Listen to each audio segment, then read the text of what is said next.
2 Reis, capítulo 13, versículo 14. Diz assim o texto: ora, Eliseu estava sofrendo da doença da qual morreria. Então Jeoás, rei de Israel, foi visitá-lo e, curvado sobre ele, chorou, gritando: meu pai, tu és como os carros e cavaleiros de Israel. E Eliseu lhe disse: traga um arco e algumas flechas. E ele assim fez. Pegue o arco em suas mãos, disse ao rei de Israel. E quando pegou, Eliseu pôs as mãos sobre as mãos do rei e lhe disse para abrir a janela que dava para o leste e atirar. O rei fez. Então Eliseu declarou: esta é a flecha da vitória do Senhor, a flecha da vitória sobre a Síria. Você destruirá totalmente os arameus em Afeque. Em seguida, Eliseu mandou o rei pegar as flechas e golpear o chão. Ele golpeou o chão 3 vezes e parou. O homem de Deus ficou irado com ele e disse: você deveria ter golpeado o chão 5 ou 6 vezes, e então iria derrotar a Síria e o destruiria completamente. Mas agora você a derrotará apenas 3 vezes. Vamos orar. Deus, mais uma vez, em dias que se atropelam, como tudo tem sido tão rápido, Senhor, a gente nem percebe como os dias têm passado. Quando nos damos conta, já é domingo de novo, já é quinta de novo. Mas uma coisa é certa: estamos em pé. Estamos em pé. Apesar de tudo que veio, estamos em pé. E não nos resta dúvida que se temos os artelhos firmados no chão, as pernas firmes, não é por sorte, mas é pela tua palavra. É a palavra que tem aberto nossa mente, aquecido nosso coração, trazendo uma perspectiva correta, no meio de sabores, perseguições. Sabemos quem é o general, e o general que nunca perdeu. Oh Deus, fala conosco nesta noite, e fala de um jeito tão especial, que a minha alma pegue fogo na tua presença, que consuma toda tristeza, toda dúvida, que consuma todo medo. Oh, as tuas palavras são preciosas demais. Bendito é o homem que as ouve e as pratica, que medita nelas, e que nós possamos nesses poucos minutos deixar que esta semente caia numa terra totalmente liberada para ela, para que nos dê vida e alimento. Em nome de Jesus oramos, amém e amém. Todos nós sabemos que Deus tem tudo o que a gente precisa. Isso não é novo para nós. Tudo o que a gente precisa, Deus tem. Tudo. Seja qual for sua necessidade, a gente sabe. Mas existe uma diferença entre saber e acreditar. Nem tudo que a gente sabe, a gente acredita. Algumas pessoas falam: olha, esse remédio é bom para isso. A gente ouve e fala: legal, eu vou comprar. E aí não passa na farmácia para comprar, porque a gente sabe que o remédio é bom, mas de fato a gente não acredita, não bota fé. O problema é que a vida é como uma janela. Toda janela aponta para 2 lugares. E o que eu vejo da janela não depende da janela, depende do lugar ou da perspectiva que eu estou.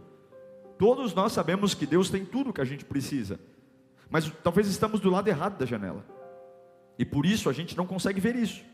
Cantamos, oramos, pregamos, anunciamos as boas novas, mas sempre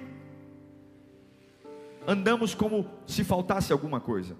E aí algumas vezes, propositadamente, Deus ele nos pressiona para que a gente seja forçadamente obrigado a procurar essa provisão. Porque se Deus tem todas as coisas, qual é o motivo de eu não estar procurando?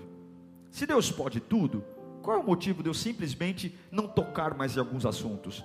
Se Deus tem toda a autoridade, todo o recurso, qual é o motivo de simplesmente eu abandonar sonhos?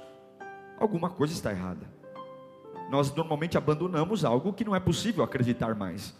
Paramos de tocar em assuntos que a princípio são assuntos inúteis, de que não vale a pena mais tocar nisso. Mas existe aí um paradoxo.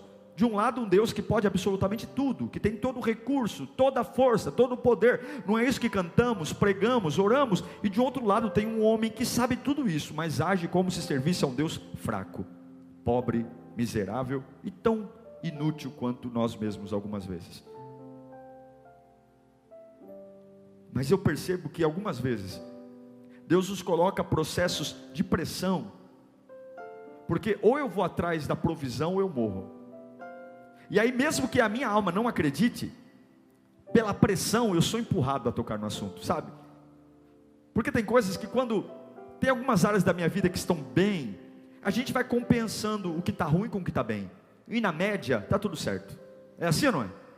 Tem áreas da minha vida que estão ruins, podres, falidas, mas como eu tenho algumas que estão aparentemente equilibradas, na média eu estou no lucro. E aí, eu não toco mais o assunto. Mas tem horas que Deus traz uma enxurrada que não deixa sobrar nada bom, para eu de fato ser forçado a aproximar o que eu sei na cabeça, que Ele pode tudo, do coração, do que eu sinto de verdade sobre Ele.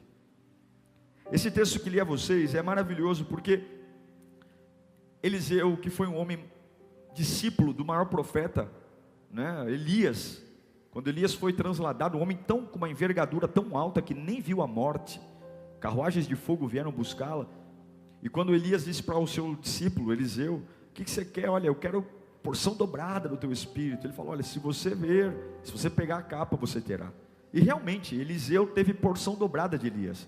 Se você estudar no livro de 2 Reis os feitos de Eliseu, você vai ver que Eliseu curou muito mais do que Elias, foi muito mais usado diante dos reis do que o próprio Elias. Tinha realmente uma porção dobrada sobre ele.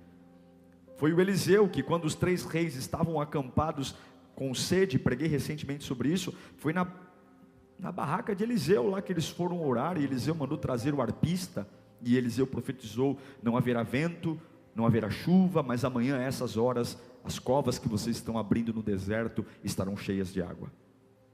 Só que agora todo homem tem que morrer, não é? Ninguém gosta de falar de morte, ninguém quer morrer, mas agora Eliseu está com a doença que vai levá-lo. E agora o rei de Israel vai visitá-lo. Eu imagino que quem está para morrer não está com um sorriso no rosto, não está falando com todo o vigor de sua voz. Afinal de contas, a doença que nos leva para um estágio terminal, ela realmente vai tirando de nós a vitalidade, a vivacidade. Ela vai nos caminhando para parar e para simplesmente fazermos a migração desse reino terreno para um reino onde Deus tem preparado para nós. Só que Eliseu era alguém muito importante, ao ponto de quando Jeoás entra no quarto do moribundo Eliseu, ele grita: carros e cavalos de Israel. Em outras palavras, quem nós seremos sem você? Quando vinham inimigos, era você que nós consultávamos. Quando tínhamos crises financeiras, era você que falava com Deus e nos dava a direção. Carros e cavalos de Israel, ou seja, você vale mais que um exército para nós, Eliseu. Você não pode morrer. Como é que vai ser meu reinado sem você? Você era meu conselheiro, o homem que falava com Deus.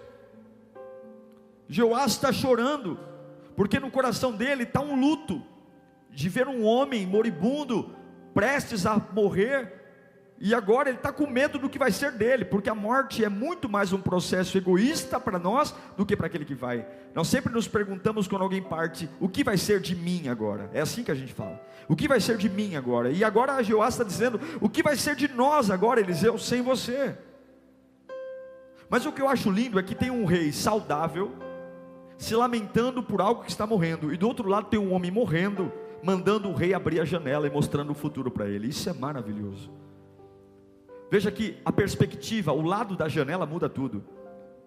Um rei saudável, chorando pelo que está morrendo, e um homem morrendo, mandando o outro saudável abrir a janela e dizendo: olha lá para fora. Qual é o lado da janela que você está?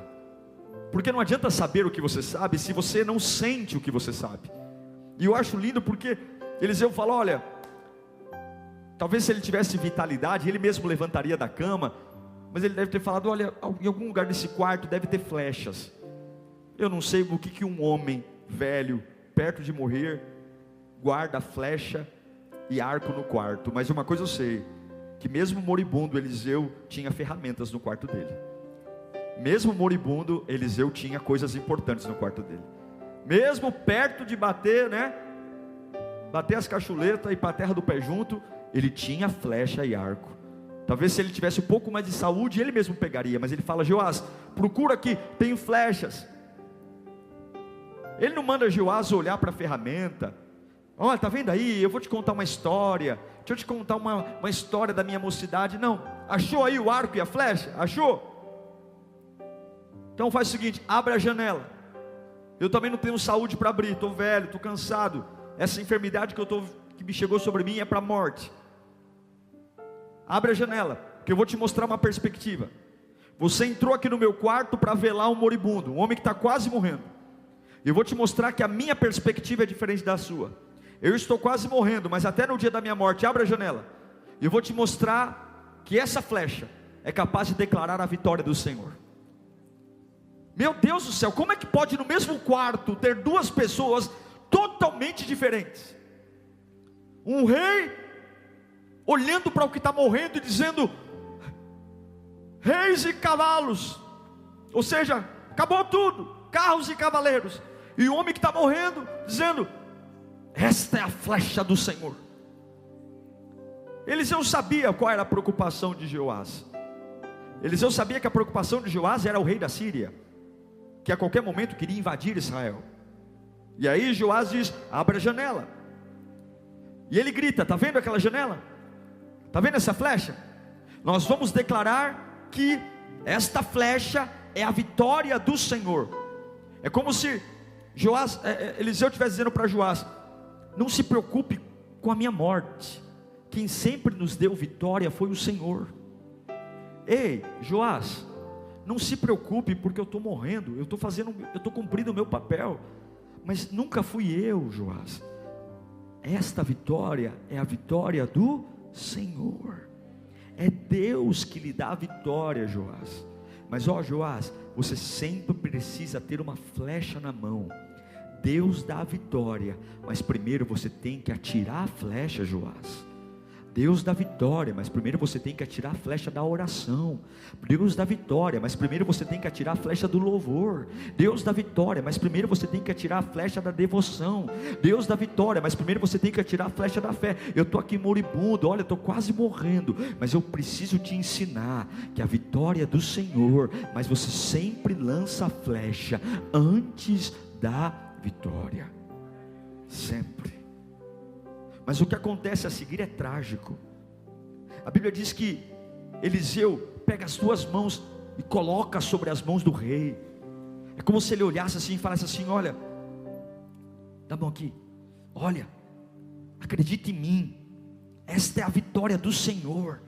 Já viu pessoas que nos dão conselho e pegam nas nossas mãos, falam, acredita, essa é a vitória do Senhor, é a vitória do Senhor.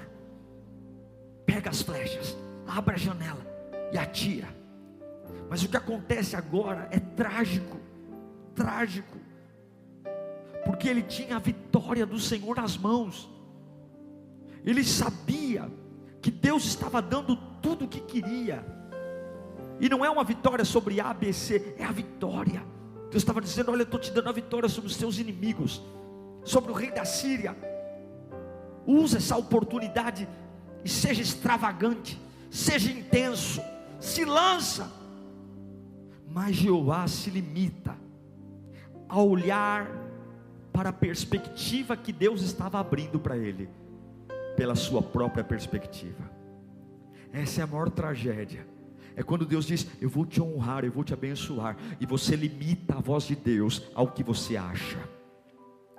É quando Deus diz, eu vou curar sua casa, eu vou abençoar seu ministério, eu vou frutificar suas finanças. Olha, está aqui, ó, é a vitória do Senhor.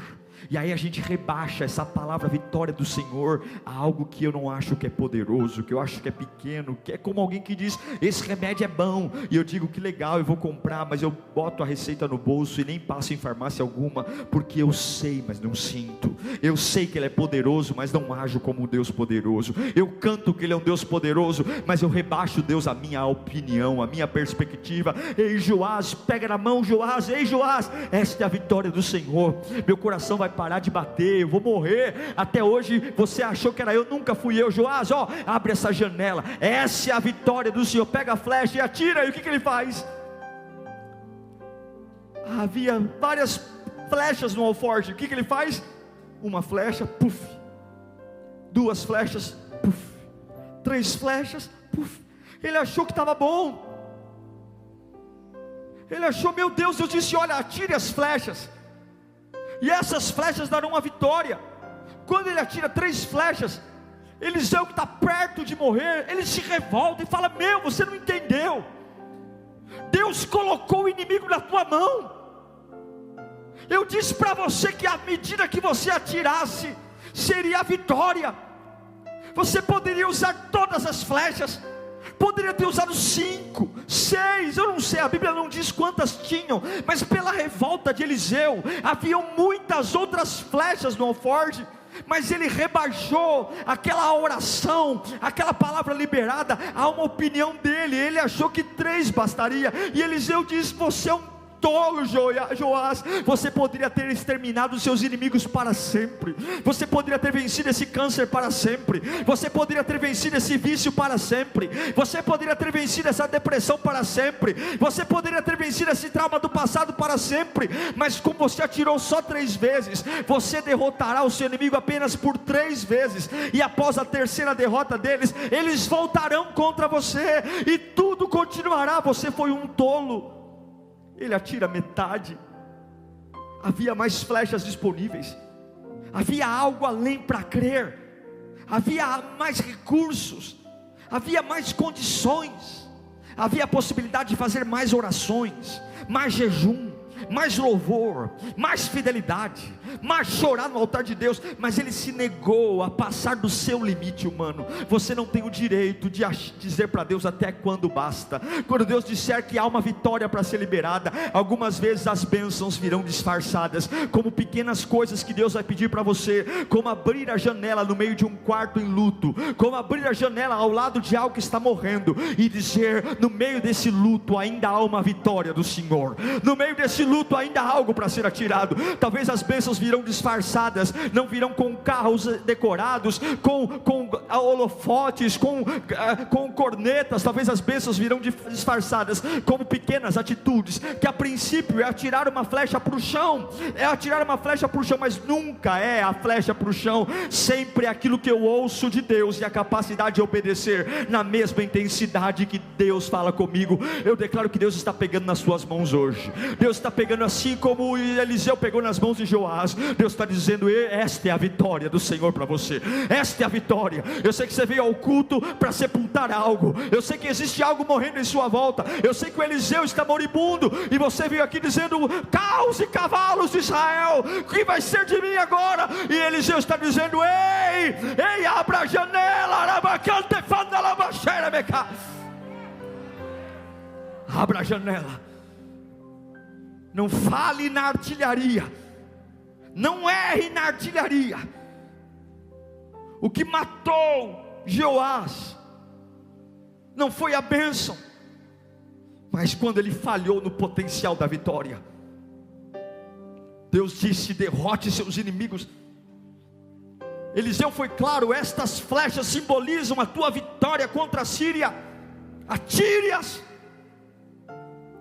Imagine se Deus te desse hoje a oportunidade de atirar contra tudo que o diabo tem feito na sua vida. Você deixaria um cartucho na arma? Ou você atiraria até ter certeza que o desgraçado do capeta realmente está exterminado da sua vida?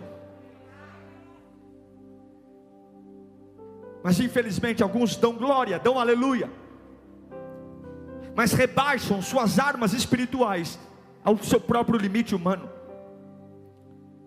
O que limitou o que Joás viveu não foi uma falha de armas, não foi uma falha de promessa, foi uma falha de perspectiva. Ele não conseguiu ver grandeza no que Deus estava falando com ele. Ele não conseguiu porque havia uma bênção disfarçada. Porque afinal de contas, quem vencerá um inimigo atirando flecha para o chão? Talvez ele pensou que Eliseu, porque está perto de morrer, estava caduco. Talvez ele pensou que Eliseu estava limitado, já esclerosado. Vou atirar aqui no chão para esse velho caduco que está quase para morrer não ficar triste. Vou atirar 3 vezes, quem sabe assim ele fique feliz, 1, 2, 3, mas ele não entendeu, ele não conseguiu enxergar o que Deus estava fazendo.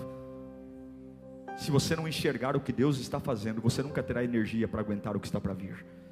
Se você não conseguir olhar para a perspectiva certa, se você, Joás, tivesse usado todas as flechas, você teria derrotado o seu inimigo completamente e para sempre. Por que alguns vencem o vício por uma época? Por que alguns se levantam por estações? Por que tem pessoas que se convertem e apenas algumas fases do ano estão firmes e outras estão displicentes? Porque não derrotam seus inimigos completamente. Derrotamos os inimigos de acordo com aquilo que nós entendemos ser vital. E todos nós temos uma escolha. Ou você chora pelo Eliseu que está morrendo, ou você usa as armas que restam para apontar para o futuro e dizer: os homens passam, mas a vitória sempre virá do Senhor. As empresas passam, mas a vitória sempre será do Senhor. Os médicos passam, mas a vitória sempre será do Senhor. Os inimigos passam, os amigos passam, os Eliseus passam, mas sempre haverá uma janela para olhar e dizer: é de lá que virá a vitória. As bênçãos sempre estarão conectadas. Há uma necessidade e há algo que você enxerga. Nós somos muito bons para ver nossas necessidades, mas somos péssimos para ver a voz de Deus no meio da nossa provisão. Eliseu era um visionário. Mesmo com uma doença terminal, ele não teve dificuldade em ver a vitória num quarto luto. Ele não se preocupou com a sua morte. Homens de Deus não se preocupam quando estão mal. Homens de Deus não ligam em estar em fases de depreciação, doentes, sem dinheiro. Homens de Deus, a única coisa que não perdem é a visão. Há sempre uma perspectiva. Eu estou aqui num leito, mas sempre há uma perspectiva. Eliseu estava para morrer, mas ele sempre tinha uma perspectiva. Joás, tira os olhos de mim, abra a janela, eu vou embora, mas você vai vencer o rei da Síria.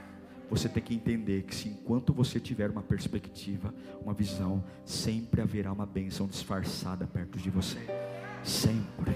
O diabo vai dizer: acabou, não tem mais nada. Se entrega, corta os pulsos. Mentira. Sempre há algumas flechas espalhadas pelo quarto. Sempre há algumas flechas espalhadas pelo canto. Sempre. Ainda que a voz esteja marejada, ainda que a alma esteja perturbada, ainda que eu não tenha R$1 na conta bancária, ainda que o meu corpo esteja cansado, ainda há sempre uma janela e algumas flechas e uma voz disposta a falar com aqueles que querem parar de olhar para o luto e ter uma perspectiva diferente, porque Deus sempre pode fazer algo. Ele sempre pode fazer algo. Mas o que a gente sempre pensa? Qual é a nossa perspectiva? Que nós sempre vamos falhar. É isso que a gente pensa. A gente nunca começa algo com a perspectiva de vencermos. Sempre vai dar errado. Sempre o medo de ser demitido. Sempre o medo de falir.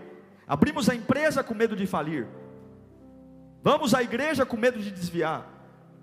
Negamos: eu não vou me batizar porque eu tenho medo de me desviar depois. Eu não vou aceitar Jesus porque eu acho que não estou pronto ainda. Nós nos impedimos de crer no Deus que pode tudo, porque sempre temos aquela ideia do pior, de que vamos falhar, falir, quebrar. É o nosso cérebro pecaminoso que nos empurra a pensar assim. É aquele pensamento maldito: o que eu estou perdendo? As coisas vão indo embora e sempre eu estou perdendo. É o amigo que me abandonou e eu nunca vou ganhar com esse amigo que vai embora, eu sempre vou perder. É a empresa que me demitiu e eu sempre vou perder, nunca vou ganhar como antes. É uma situação que mudou, é uma doença, sempre. Nós sempre caminhamos com essa ideia fixa: o que eu estou perdendo? É como se estivéssemos vazando o tempo todo. O que eu não tenho mais? Quem eu era e não sou mais? É aquela preocupação terrível. Sempre falta algo e nunca resta nada.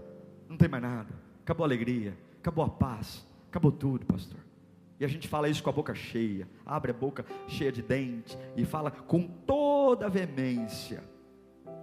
Mas uma coisa que eu aprendi é que se Deus não me deu, eu não preciso. Repita comigo: se Deus não me deu, é porque eu não preciso. Porque se você precisasse, Ele te daria. Você entende? Se para cumprir o propósito que Deus tem para a sua vida, você precisasse do que você não tem hoje, Ele teria te dado. Se você não tem, é porque você não precisa. E ao invés de eu procurar as flechas, eu estou procurando o que o meu quarto não tem. Há flechas ali, mas eu quero uma espada, eu quero uma arma. Eliseu olhou e falou: busca os arcos. Eu sei o que eu tenho. Eu não sei o que eu não tenho, mas eu sei o que eu tenho. Joás, eu sei que aqui no meu quarto tem arco e flecha. Procura, porque o que eu tenho, Deus vai usar para fazer a história mudar.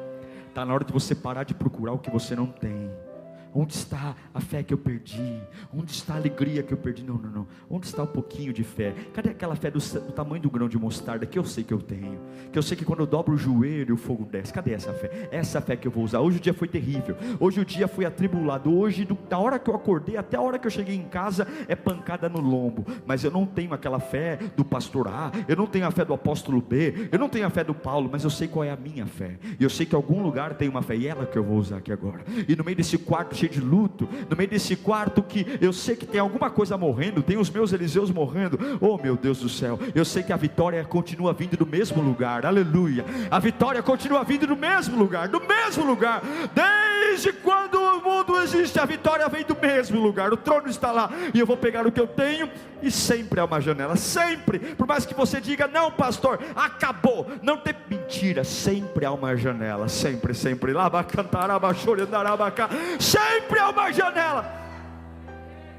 Às vezes você não vê a provisão, porque ela vem disfarçada, são bênçãos disfarçadas, não recebemos porque ela está embrulhada, talvez numa embalagem de problema, numa embalagem de nada a ver, numa embalagem de, por que comigo, por que agora? Mas, se você tiver uma perspectiva, de deixar Deus tocar nas suas mãos, como Eliseu tocou nas mãos de Joás, olhar nos seus olhos e falar, filho, esta é a vitória do Senhor. Oh meu irmão, o inferno inteiro cairá de joelhos. Algumas vezes a provisão, a vitória vem em pacotes estranhos, só para você entender que não basta saber, tem que tomar um remédio, só para você entender que Deus quer, além de te dar uma vitória, Ele quer forjar seu caráter, só para desenvolver tua musculatura. Oh aleluia, Deus é a tua fonte. É muito bom pregar um sermão que toca as pessoas, mas melhor do que isso, é você ser o próprio sermão que toca a vida das pessoas. Diga para alguém que está perto de você, se Deus não me deu, é porque eu não preciso.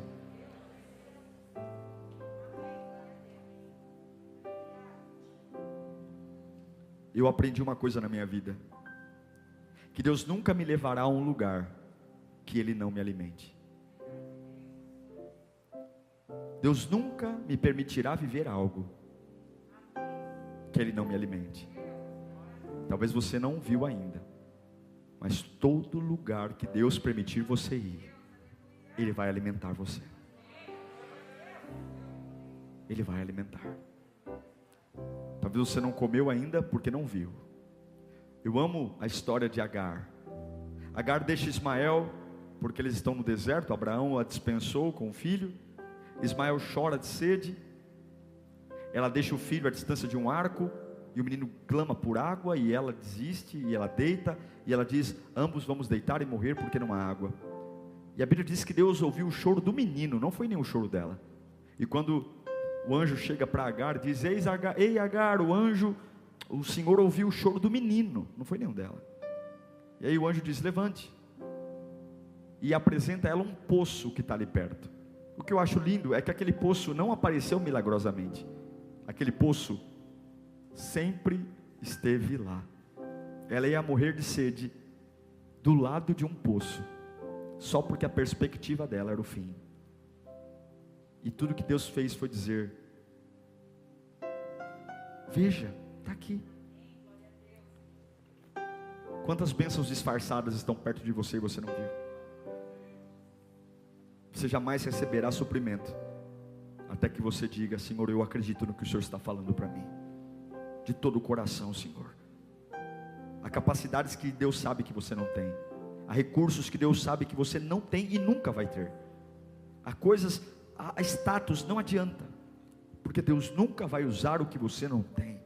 E se você não se concentrar nisso, você vai alimentar sempre o seu medo, a sua incredulidade, e não vai receber nada, porque a gente sempre pergunta o que falta.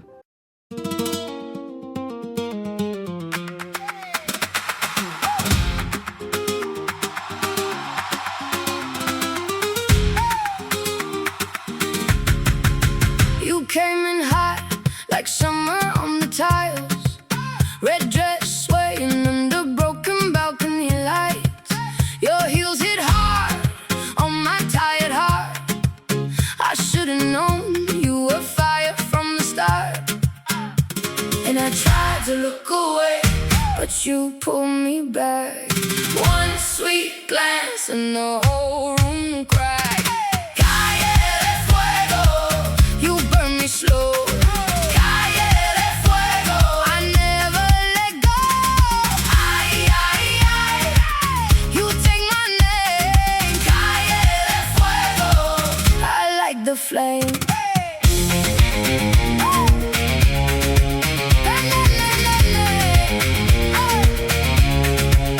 We danced too close by the orange kiosk. Your laugh cut through like a blade through cloth. I held your waist, you held the night. Every kiss was a spark in white. And I tried to look away, but you pulled me back.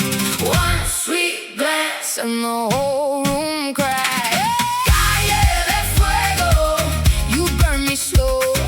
Calle de fuego, I never let go. Ay, ay, ay, you take my name. Calle de fuego, I like the flame.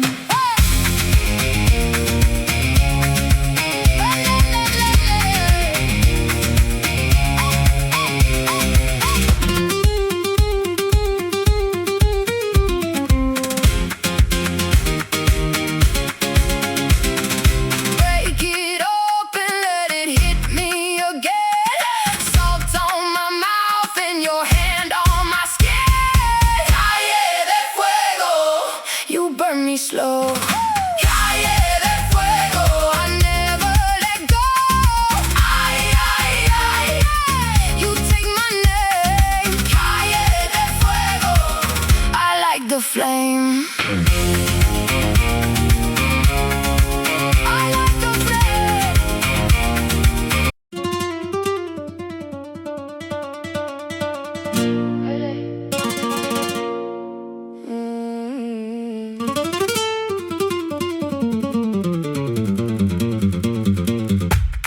Hey, hey.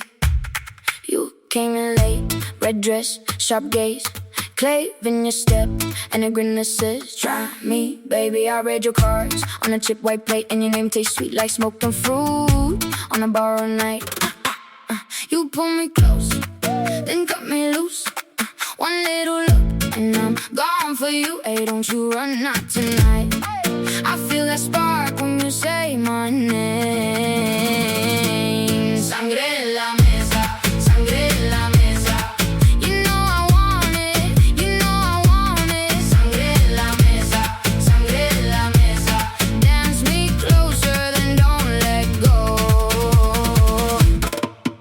Hey, gold hoop swing by your jawline. Your heel taps fast like I want a sign. I talk tough, but you cut through. One palm on my chest, one kiss that burns out the whole room. Feels too small.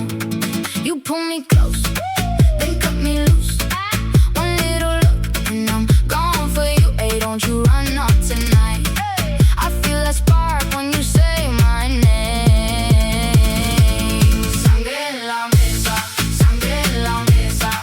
You know I want it, you know I want it. Sangre en la mesa, sangre en la mesa. Dance me closer, then don't let go. Oye mami, look at me now. I'm all in. I don't know how you fire your eyes, your bare face true. I lose my cool when you move like that.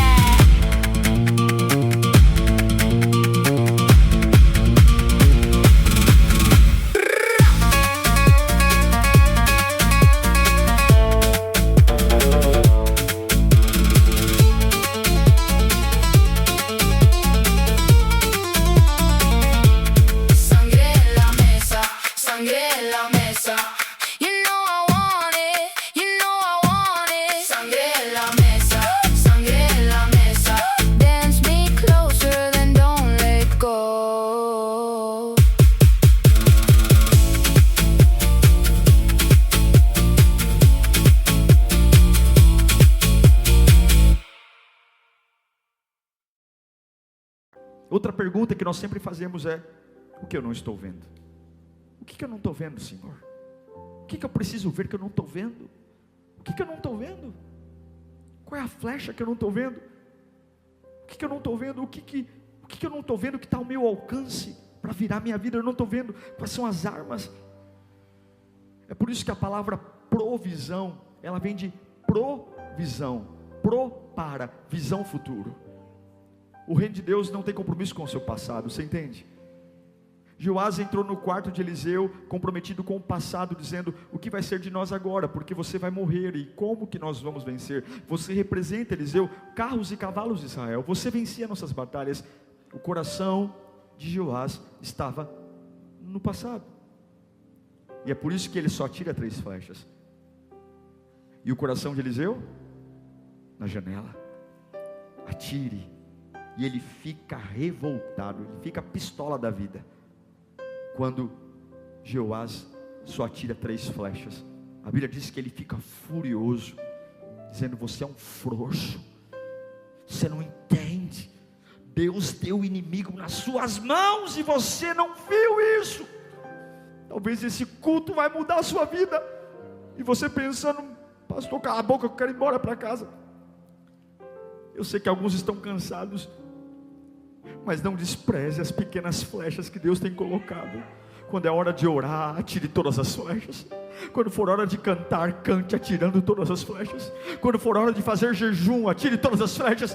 Quando for para buscar o Espírito Santo, não busque e dê bocejos, não ore, levanta as mãos e rasga, e atire todas as flechas, porque Deus ouve o que tem feito. Deus tem dito algo a você. Eu poderia dizer e fazer uma lista de tudo que a gente não tem aqui na igreja. Eu poderia fazer uma lista de tudo que eu não tenho, e você poderia fazer uma lista de tudo que você não é, e dizer que não consegue ser abençoado porque não tem. Mas eu acredito em bênçãos disfarçadas. Eu acredito que algumas fraquezas serão as grandes vitórias da nossa vida. Eu acredito que algumas perdas serão grandes avanços na nossa alma. Eu acredito que apenas a voz de Deus em quartos de luto pode mudar tudo. Eu tenho um arco, eu tenho uma flecha, eu tenho uma intenção de olhar para o futuro. Nada vai parar a minha vida. Nada vai parar a minha vida. Eu oro com provisão para o futuro, eu canto para o futuro, eu prego para o futuro. Vá buscar seu arco, vai buscar seu arco. E algumas vezes a provisão está às claras, algumas vezes a provisão está na Bíblia que você carrega, algumas vezes a provisão está bem na tua cara. Mas olhe pela janela e atire todas as flechas. O que eu acho lindo é que Eliseu manda Joás atirar as flechas no chão. É uma maneira estranha de vencer o inimigo, mas para Deus mostrar que além da superfície, Deus sempre está trabalhando. Você pode atirar as flechas no chão, mas além do que você vê, Deus sempre está trabalhando. Deus vai fazer uma cirurgia corretiva nos seus olhos hoje. O Espírito Santo vai fazer uma cirurgia corretiva nos seus olhos hoje, para você ver as bênçãos que estão bem na frente do seu nariz, e que você use todas elas hoje. A bênção de poder levantar as mãos e dizer: Satanás, saia, porque o sangue de Jesus tem poder. As bênçãos de parar de amaldiçoar o pouco que você acha que tem, e começar a ter gratidão e usá-los. Deus vai fazer uma cirurgia corretiva, para que você entenda que a sua perspectiva vai gerar provisão. Eu creio que existem grandes livramentos. Existe uma história de uma mulher que sempre criticava. É uma história antiga e talvez até um pouco conhecida e básica, mas ilustra. Uma mulher que sempre chamava os filhos e falava: olha como os lençóis da vizinha são mal lavados. Ela sempre estende os lençóis sujos. Olha que absurdo, que mulher porca, que mulher porca. E um dia, ela decide lavar a janela dela. Ela levanta, lava toda a janela. E naquele dia a vizinha tinha estendido os seus lençóis. E ela olha e diz: ué, será que ela aprendeu a lavar roupa? Mas logo em segundos ela repara que ela tinha acabado de lavar sua própria janela. A sujeira que ela via nos lençóis da vizinha, na realidade não estavam nos lençóis, estavam na sua própria janela. A vida tem sido tão difícil, porque talvez os seus olhos são difíceis. A vida tem sido tão pesada, porque talvez você, pela lente dos seus olhos, tem tanta sujeira, sabe tanto sobre Deus, mas sente tão pouco. E quando Deus diz: vai lá, atira tudo que você tem, derrame-se na minha presença, e você simplesmente não consegue se derramar, simplesmente só é um frequentador de igreja. E não é Eliseu que se revolta no trono, mas é Jesus dizendo: eu dei tudo para ele, dei meu sangue, dei minha vida. No último momento de suspiro eu disse: está consumado. Em outras palavras, eu acabei com tudo, acabei com o inferno, acabei com tudo, lhe dei tudo. Mas ele, ao invés de mergulhar em águas profundas, continua se debruçando no raso. Ah, meu irmão, quantas bênçãos escondidas podem mudar tua vida a partir de agora. Agora, eu creio em Efésios capítulo 3, versículo 20, para orarmos. Aquele que é capaz de fazer infinitamente mais do que pedimos ou pensamos, de acordo com o seu poder que atua em nós. Levanta as mãos para cá. Deus suprirá todas as suas necessidades. Não existe um lugar sequer que Deus te envie que Ele não te alimente. Não existe um lugar que Deus te ponha que Ele não cuide de você. Não existe. Sempre há uma bênção disfarçada, sempre há uma flecha em algum canto, sempre, sempre. Por mais luto que o quarto esteja, se você for um pouquinho mais esforçado, você vai encontrar alguma flecha no canto. Ele vai sustentar você, Ele proverá você, Ele cuidará de você, Ele derramará algo sobre você. Pare de olhar para o que está para acabar e comece a olhar para o que está prestes a acontecer. Pare de olhar para o que está acabando e comece a olhar para aquilo que está prestes a nascer. Pare de olhar para o Eliseu que está morrendo e comece a olhar para a nova vitória que virá no próximo mês. Pare de olhar para o salário que está acabando e comece a olhar para as promoções que virão.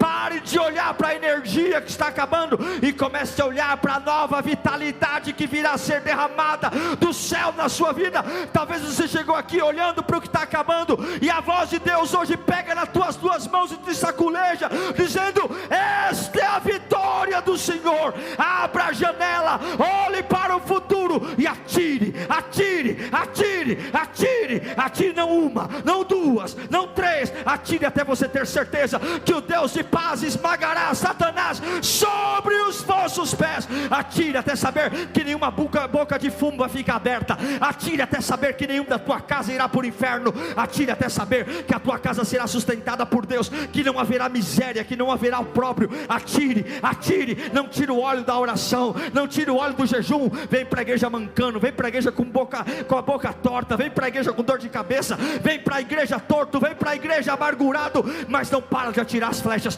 não para de atirar as flechas, não para de atirar as flechas, até você ter a certeza que o céu está sorrindo para você, e do céu há uma voz que ressoa: esse é o meu filho que entende o que eu digo, esta é a minha filha que sabe que por mais que algo acabou, a vitória continua vindo do mesmo lugar, a vitória continua vindo da mesma boca. Os Eliseus passam, os Elias passam, mas a mesma boca que abre o mar e fecha o mar está falando, a mesma boca que dá ordem ao fogo para não queimar está falando, a mesma boca que faz uma rede ser cheia de 153 peixes e está falando. O pastor Diego está aqui, amanhã é o pastor João, depois é o pastor Benedito, depois é o pastor Antônio, mas a boca que falou hoje continuará falando amanhã, depois da manhã, no meio do quarto da morte. hoje, abra a janela e atira tudo que você tem. Não é a fé que você não tem,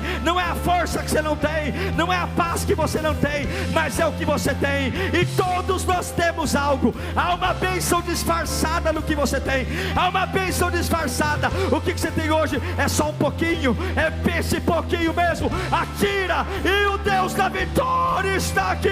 Quantos podem encher a boca de aleluia? Quantos podem encher a boca de glória a Deus? Quantos podem atirar suas flechas? Eu creio, eu não estou vendo, mas eu creio. Eu não estou vendo que os sírios estão mortos, mas eu creio. Eu creio.